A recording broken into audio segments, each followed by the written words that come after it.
sóc el Lluc, dels Octubers de Claret, i avui us porto una ressenya des del carrer. Vale, no cola. No és broma. Sí que és broma. És igual, ja m'enteneu. Bueno, és igual. Avui fan la trobada, la quarta trobada de joves lectors, que no sé si amb altres Octubers heu vist com és, però doncs jo no he anat mai, vale? Vaja, als Octubers no havíem anat mai. I hem decidit aquest any anar, i bueno, doncs ara estic de camí cap allà, i bueno, doncs passa el que passa. També dir-vos que avui parlarem amb altres Booktubers i us deixaré, o intentaré deixar-vos tots els canals o tot el que tingui aquesta gent a baix als comentaris, no, a la descripció, i així això, us passeu i mireu què fan, però no ens deixeu, vale? Tampoc us estem demanant que us aneu només als altres canals. Acabo d'arribar aquí a les Arts de Santa Mònica, que és això d'aquí, i aquí estic jo, però no, és això d'aquí, i aquí és on es farà la trobada de joves lectors, en teoria. I bueno, doncs a veure. Sí, es veu que era... Espera un moment, que ara. Es veu que jo era el primer i que no hi havia ningú més i per això no sabia si d'aquí, però sí que és aquí, tranquil. I aquí està l'Anna, la de Paraula de Misha, que d'aquí poc farem una col·laboració. Correcte. I la veureu més aquest tema. Aquí està la Marta, de Prestatgeria Marta, Fines Pam, del teu canal, va. Vale, pues jo soc Marta, de la Prestatgeria de Marta, i res, que tinc Instagram, o sigui, és un canal de YouTube, però també tinc Instagram, si voleu seguir. Molt bé, doncs ja està. Aquí us deixa l'espam, vale? Bueno, doncs mireu aquí m'acabo... Bueno, no m'acabo de trobar, havia vingut, però és igual. Que sobre ens farem una foto, i ja està. Molt bé, al contrari, a vosaltres. Molt bé, perfecte. Molt bé. Ja us deixo amb la Marta aquí fent el mateix. Tenim la sort de comptar amb ella i ella obrirà la sessió. Moltes gràcies, Esther.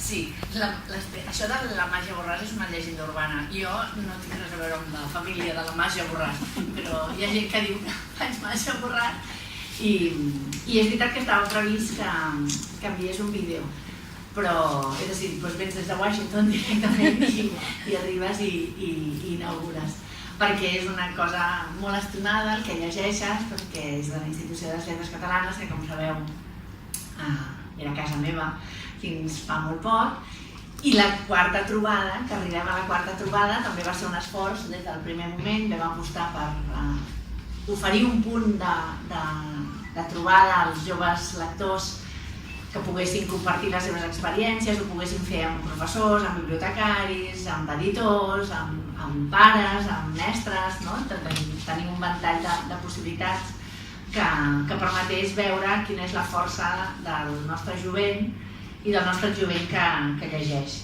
Fins ara totes les trobades han estat un èxit des del punt de vista de la satisfacció de les persones que hi participaven, i aquest any que jo he tingut el plaer de poder-hi ser com a consellera, doncs he preferit fer-ho presencialment en lloc de a través d'un vídeo. Estava previst que vingués el director de la Institució de les Lletres Catalanes, el meu company, el professor Joan Elias Adell. Està venint de València perquè ahir va haver els premis de la crítica valenciana, que concedeix l'Associació d'Escriptors en Llengua Catalana, i per tant veurem a veure si podrà arribar. Ell estava previst que hi fos i no sabem si podrà ser, jo estava previst que no hi fos i he vingut per ser-hi. Hem canviat una mica els papers. M'agrada molt veure cares conegudes, que vol dir que fidelitzem alguns dels usuaris. M'agrada molt també veure cares noves, que vol dir que ens obrim a nous lectors. Tinc alumnes que se'ls suposa, i sí, puc garantir, que estan bojos per la lectura, no? I, esclar, viure en un entorn on tothom llegeix molt, potser no et fa veure la realitat com és, no? I aquí passa una mica això, no? I lligant amb el que deia Pedrolo, doncs nosaltres som els que llegim, però encara no llegim prou, però es tracta també d'intentar fer que aquest amor i aquesta diversió que ens ha de generar la lectura surti també d'aquest espai i es faci extensiu a la resta del món. Hola a tothom, estic aquí per fer spam. Soc la Marta de recomanacions de llibres del canal de YouTube i al blog. Si voleu seguir segur que us el deixaràs tot aquí, si no em podeu buscar i ja em trobareu. I aquí estem de pas. El meu Instagram és martabotet_borràs, tot junt i borràs amb 2 R's. Així és com es fa spam, senyors i senyors. Ara l'altra, vinga, va. Àlex. Hola, jo sóc l'Àlex del canal Àlex Pleasen i, bueno, res, des d'aquí una salutació a tothom. Aquest noi és molt maco. Mireu qui també hi ha aquí. Hola, em dic Irene, seguiu-me, el pingüino lector .blogspot.com.es i també em podeu seguir a Instagram i a Twitter, a pingüino lector i també a El Templo de las Mil Puertas, la revista on estic. Ja està. No serà que tingui poques coses, amb gent, no sabíem qui, perquè els meus primers posts diuen hola a tots del món, sóc la Marta i us vinc a parlar del Jeremy Stilton, etc. I aleshores jo vaig fer servir els blogs com una plataforma per poder expressar tot el que jo sentia pels llibres i per intentar-ho transmetre a aquests altres lectors. Jo no sabia si m'estava adreçant a lectors, a gent que no li agradava llegir, però sí que vaig combinar diferents problemes que trobava que passaven a la meva atmosfera, que eren gent de la meva classe a la que no li agradava llegir. I aleshores jo pensava, com algú pot no agradar llegir? Potser és perquè algú no els ha explicat bé què sents quan llegeixes un llibre, no els hi han recomanat bé els llibres, potser només s'han deixat portar pels llibres com per una cosa que està relacionada amb l'escola. Aleshores vaig com autoimposar-me la missió de ser jo mateixa qui els ensenyava aquests llibres i qui els recomanava llibres, algú de la seva pròpia edat, algú que no els hi quedés molt distant com un professor, sinó com un igual, que els estava recomanant un llibre igual que hi ha amics que es recomanen videojocs. I aquesta va ser la meva primera motivació per fer el canal. Després vaig pensar que a més era molt emocionant el fet de poder parlar no només amb no lectors, sinó amb gent que sí que era lectora i poder comentar llibres i que diguessin aquest llibre m'ha agradat molt, et recomano aquest altre, i per començar aquest vincle que és el que m'ha acabat fent i és aquesta... Bueno, hi ha una discomòbil per aquí que va fer voltes tot el dia, però... I és un dels motius pels quals estem aquí avui, aquesta comunitat de lectors que s'ha acabat creant aquí, de la qual em fa molta il·lusió formar part.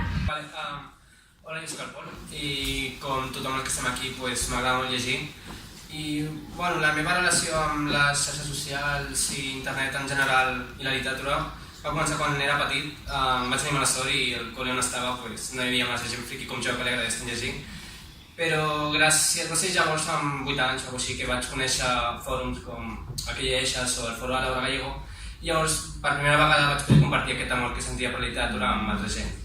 Llavors no vaig ser booktuber, però sí que vaig ser blogger ja de ben petit. Amb 9-10 anys vaig obrir el meu primer blog, el qual m'agraeixo d'haver borrat completament d'internet perquè estava fatal escrit, era lletgíssim i estava ple de faltes. Per sort segurament vaig ser l'únic visitant d'aquell blog. Però anys més tard, 2011-2012, vaig obrir un blog que sí que vaig ser molt més actiu i vaig cuidar molt més, que vaig estar 5 anys, el qual em va donar l'oportunitat per col·laborar per primera vegada amb editorials i també per conèixer gent que compartia també la mateixa passió que jo. I també em va donar l'oportunitat per, ara mateix, poder col·laborar com a redactor al Placer de la Lectura, que és una pàgina d'internet on mensualment parlem dels llibres que surten. Llavors, a mi m'he convidat aquí per parlar de Bookstagram, el problema és que jo no soc Bookstagrammer. Llavors parlaré més o menys de la meva opinió i què és el que faig jo realment. No sé si algú coneix el meu compte d'Instagram, però és bastant raro, vull dir, són fotos bastant surrealistes i una mica dolentes. Però de tant en tant sí que em dona així i quan vull recomanar un llibre o quan un llibre m'inspira una certa fotografia sí que la tracto de fer i la penjo. Llavors, jo abans sí que seguia moltes comptes de Bookstagram, però m'he acabat cansant perquè m'acabaven semblant totes iguals. Vull dir, sembla que totes segueixin el mateix esquema de posar llibres sobre una catifa molt maca i posar funcos i llums i coses sobre el llibre que no tenen cap sentit. I per això em vaig acabar cansant. El que em va motivar a mi començar un blog, que ara ja tampoc existeix com el blog perquè em dona una mica de vergonya, però sí, vaig començar amb el blog perquè potser un canal ho veia encara molt gran, una cosa potser massa per mi. I amb el temps doncs, em vaig adonar que m'agradava molt compartir les meves opinions, rebre aquest feedback amb altres persones que també sentien aquesta passió per la lectura o fins i tot per altres coses, perquè també aprofitava per parlar de pel·lícules, de sèries de televisió, coses que en el fons a mi m'agradaven i que tenien a veure amb la cultura. I va ser, jo crec que un any més tard, quan vaig adonar-me que realment a mi el que m'agradaven sobretot eren els vídeos. O sigui, jo vaig pensar, què t'agrada més, llegir els articles dels diferents blogs o veure vídeos? I m'agradaven les dues coses, però m'adonava que sempre anava més a YouTube. Sempre he tingut com aquesta inquietud en el món audiovisual. De fet, ara estic estudiant això. Llavors vaig dir, intenta't endinsar en el món de YouTube a través de la lectura i llavors poder connectar algo que és la imatge amb les lletres, la literatura, els llibres i tot això. I va ser així com va néixer el meu canal, que encara es conserva, tot i que també va canviar de nom i tot. I en aquest canal i en aquest blog he conegut a moltíssimes persones. De fet, jo el Pol ja l'havia conegut anteriorment en una quedada que havia organitzat la Galera i he conegut a moltíssima gent que realment em forma una part molt important de la meva vida. Jo vaig començar a fer el canal, el tinc en castellà, no va ser per cap raó de seguidors, sinó jo crec que va ser una cosa més intuïtiva en el sentit que com hi havia 4 canals i els únics 4 canals que hi havia eren en castellà, desafortunadament, doncs vaig pensar, si jo vull comunicar-me amb ells, doncs vaig pensar, ho faré en castellà. I és una d'aquestes coses que m'agradaria o fer un canal secundari en català o el que tinc jo ara amb la Marta, que és la col·laboració a la ràdio, que en el fons és... Bé, doncs, soc l'Àfrica, de 12 anys, i el meu canal és Conal Literatura. Fa 2 anys que tinc el blog, vaig començar en 10 anys, a l'estiu del 2016, i com vaig triar el nom? Bé, doncs la meva mare em va ajudar a triar el nom perquè anava molt perduda, perquè no sabia triar el nom perquè fos original i tingués visites per recomanar els llibres que més m'agradaven, i em va donar la idea de fer Conal Literatura i de fer-lo a la cuina com si el llibre fos un ingredient d'una recepta per gaudir de tots els moments que pots gaudir amb un llibre. I després tampoc tinc termini per penjar vídeos, és a dir, no dic que cada dimarts de cada setmana penjaré un vídeo perquè pot ser que tingui problemes o que tingui exàmens o com que tinc extraescolars no tingui temps i tal, llavors no tinc un termini fixat, però tampoc vol dir que pari de llegir perquè sempre estic llegint. Gravacions dels vídeos els faig a la cuina, com ja he dit, i també m'ajuda a gravar la meva mare amb la seva càmera i doncs he intentat sempre fer-lo a la cuina, però ara he vist que puc anar ampliant els llocs de gravar vídeos i llavors ho he fet al menjador o al pati i he anat canviant i no sempre fer-ho a la cuina. Tinc mètodes també per no posar-me nerviosa, perquè sempre quan estic davant d'una càmera em poso molt nerviosa o tensa, llavors m'oblido de les coses i 2 dies abans de gravar em faig com un mini resum del que diré, me'l poso al costat de la càmera i així sé que no m'oblidaré res del que he de dir, de les coses més importants que poden sorgir en un vídeo, i també veureu vídeos que estic asseguda en una cadira perquè em sento més segura de dir el que dic o de les coses que estic fent. I també vaig veure que quan tinc gent darrere d'una càmera també em poso nerviosa perquè no sé, veig que fan cares rares o que poden estar fent alguns moviments i llavors em poso nerviosa i vaig decidir gravar sola sense ningú darrere la càmera i vaig veure que funcionava. Jo soc Marta i el meu canal de Booktube es diu La Prestatgeria de Marta. Visc en València, soc del País Valencià, aleshores també és la primera vegada que vinc a esta trobada i ja la coneixia per els blogs que fèieu en acabar-les i tal, però clar, des de la meva perspectiva, que és el País Valencià, la veritat és que estic flipant moltíssim perquè és una cosa que des de la meva perspectiva era impossible poder participar en una cosa així, parlar amb gent que té les meves mateixes inquietuds sobre la literatura i que també li agrada crear contingut sobre literatura, no? Aleshores, també que estic molt agraïda que m'hàgiu convidat. Jo vaig a parlar un poc de com vaig començar el canal té un any, no arriba.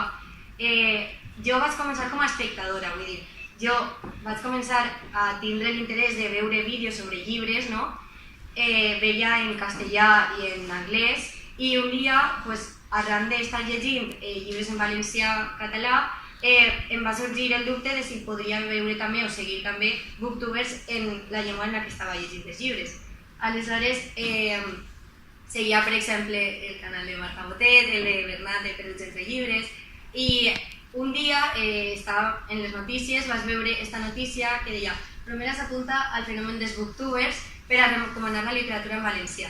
Bromera és una editorial del País Valencià i em va interessar moltíssim i vaig entrar a la pàgina de l'editorial i aquesta era com la promoció o el projecte que havien començat, que tenia dos objectius.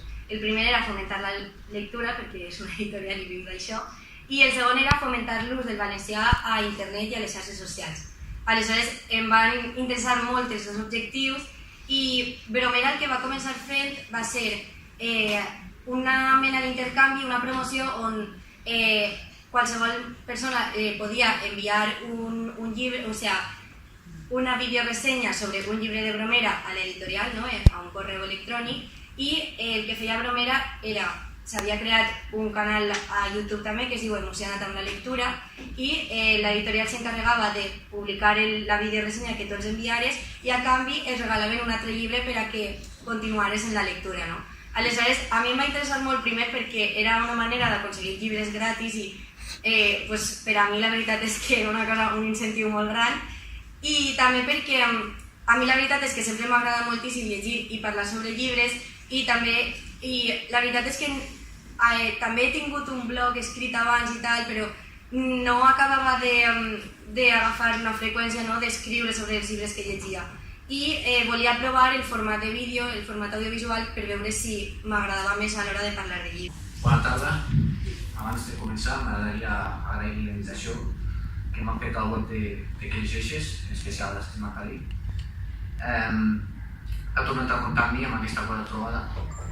També agrair l'organització d'aquest esdeveniment a l'Institució de les Lletres Catalanes que ha coorganitzat i promogut aquest.